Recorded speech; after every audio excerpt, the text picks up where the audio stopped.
Matatandaan po ninyo na sa gitna po sa pagsilbi ng warrant of arrest laban po kay former President Rodrigo Roa Duterte. Inaresto po ni General Torre si former Executive Secretary Salvador Medialdea for obstruction of justice. Ang problema po ay hindi niya dinala sa piskalya si Medialdea. Mali po yun. Bakit po siya dapat dinala sa piskalya? Yan ang pag-uusapan natin sa episode na to.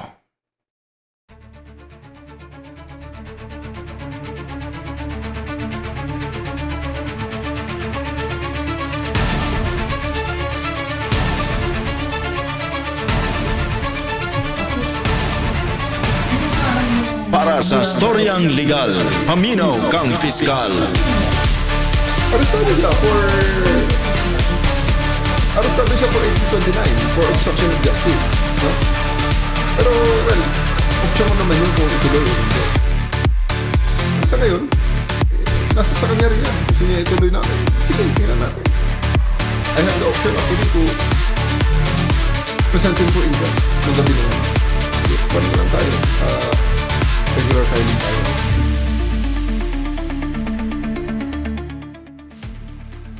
May mali po ba sa ginawa ni General Torre? Meron ba talaga siyang option not to file a case against former Executive Secretary Medialdea? Hey everyone, I am Piskal J and welcome to Legal Weapon.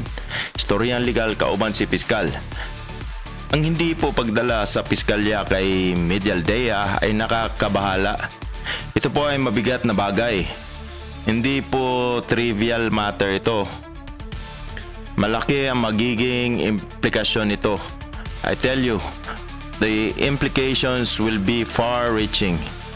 Imagine po kung gawin to ng lahat ng pulis. This incident carries serious weight, not just legally, but institutionally.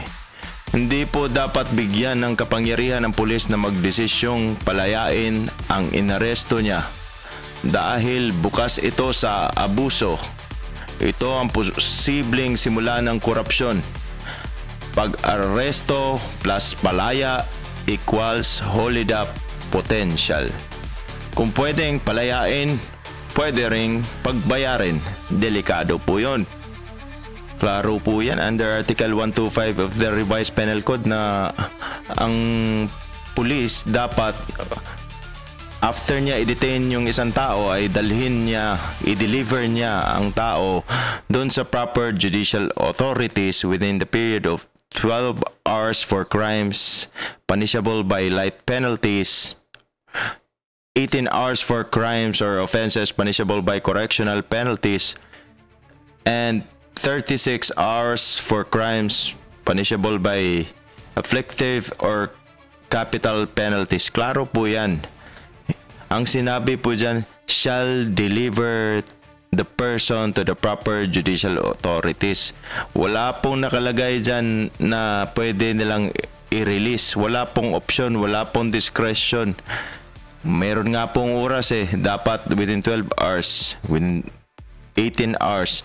So, dun kay former Executive Secretary Medialdea, dahil aresto mayor lang yun or 30 days to 6 months, dapat lang yun, 12 hours.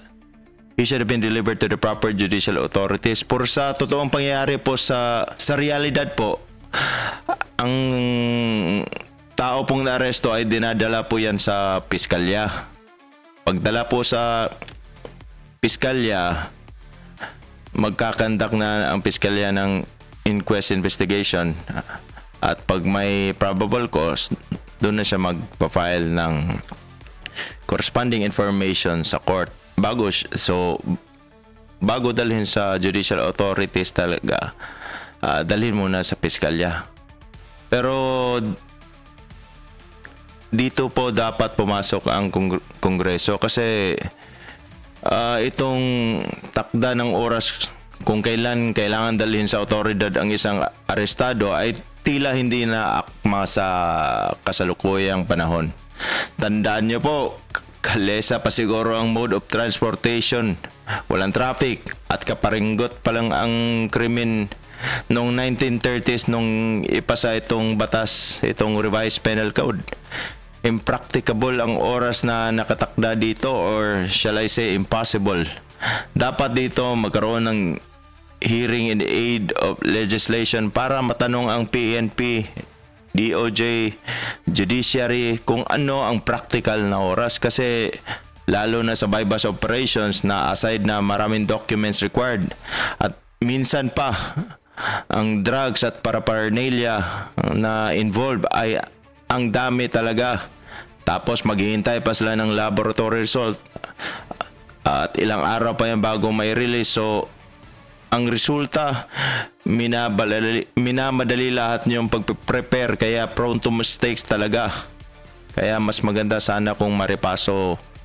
Hindi lang dapat ito sa Article 125 of the Revised Penal Code. Marami pang iba at pag-uusapan natin yan maybe one day pag naging topic ko. Itong Article 125, isa to sa mga dapat iripaso na ng Kongreso. Hindi na akma sa panahon.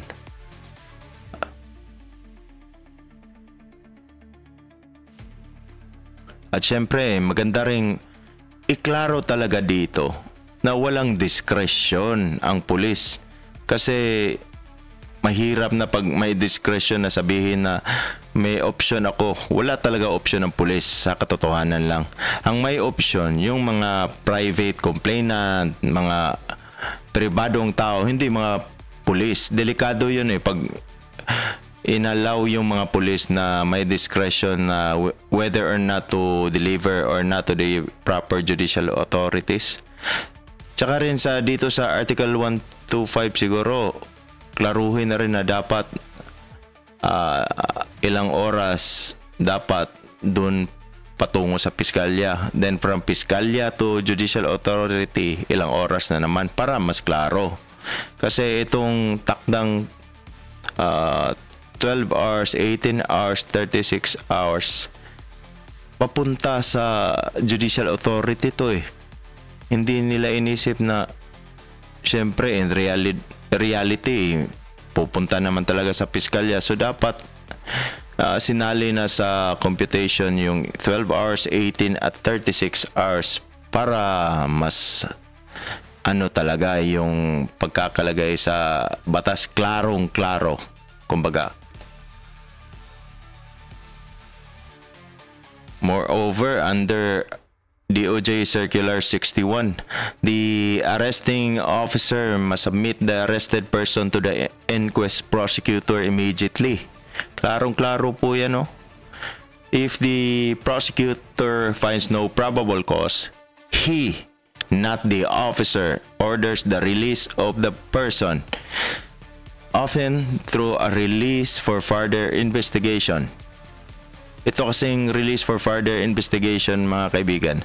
Minsan kasi yung mga hinuhuli, mali yung pagka-aresto, pero the prosecutor finds that there is a reason to conduct an further investigation. So, ang ginagawa ng prosecutor, in-order yung release kasi hindi tama ang pagkaka-aresto. So, hindi valid yung warrantless arrest kasi yung warrantless arrest merong mga requirements yan eh, so dapat sundin ng pulis ang warrantless arrest requirements under the rules. Pag hindi nasunod yun, kaya minsan nire-release ng mga prosecutors yung nahuli, pero pag mayroong probable cause nasa isip ng piskal na parang dapat naman talaga makasuhan to, hindi lang tama ang pagkakahuli, ang ginagawa RFI na lang yun, yan yung release for further investigation. At saka po ang police officer cannot decide on their own release an arrested individual.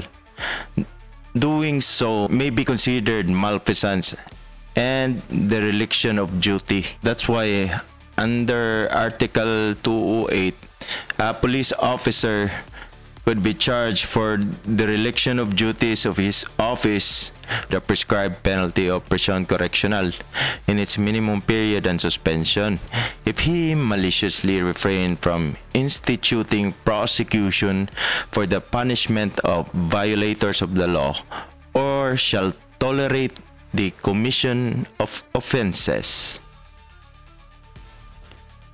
At kung warrant of arrest naman ang pag-uusapan po, kailangan na rin natin itong gawing malinaw sa batas. Totoo po na pwedeng walang dalang warrant of arrest during spontaneous arrest.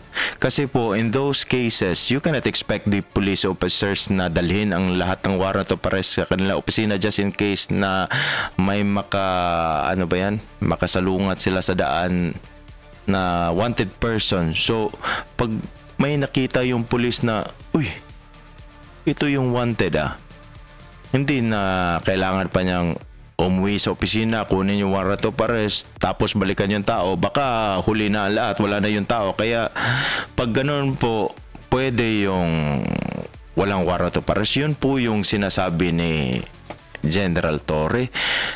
Pero po, dapat po in the service of warrant of arrest, kasi nagsiserve ka ng warrant of arrest pero wala ka warrant of arrest, ano ba yun? Dapat pag nag-serve ka ng warrant of arrest, dapat dala-dala mo yung actual warrant of arrest, di ba? Pero hindi po talaga nakalagay yan sa rules, kaya dapat na rin siguro repasuhin ang rules of court when it comes to service of warrant of arrest at klaruhin na dapat dala-dala yung actual na warrant of arrest, hindi lang yung yung photocopy or tulad ng ginawa ni General Torre na soft copy na pinakita lang yung cellphone. Dapat at least yung actual warrant of arrest, original or at least certified true copy. Kasi ilang beses na rin tayong nakarinig sa mga balita, ang mga kwentong mga peking warrant of arrest na ginagamit para mangikil yung mga pulis. Kaya kailangan talaga na dalhin yung actual warrant of arrest. In fact, sa ibang bansa po, yung actual warrant of arrest ang dapat dalhin. Hindi lang basta kopya. Ang original copy talaga. Or at least certified true copy. Kasi mahirap talaga pag wala yun.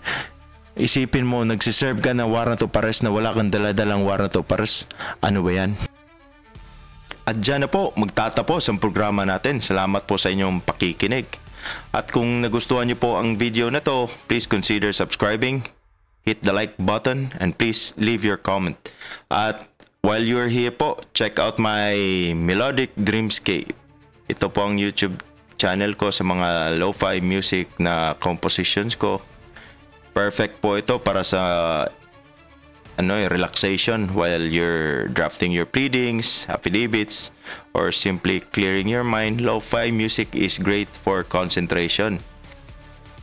And if you're driving, try playing my song, The Beauty of His Time, under my artist name, John Luwalhati. It's a heartfelt piece po about asking God for patience and waiting for His perfect timing. It's perfect for staying calm on the road and steering clear of stress and road rage. Also, link down below. So, thank you once again, and I hope you like this video. And I hope this gives you further knowledge and my music gives you peace and clarity. Peace out.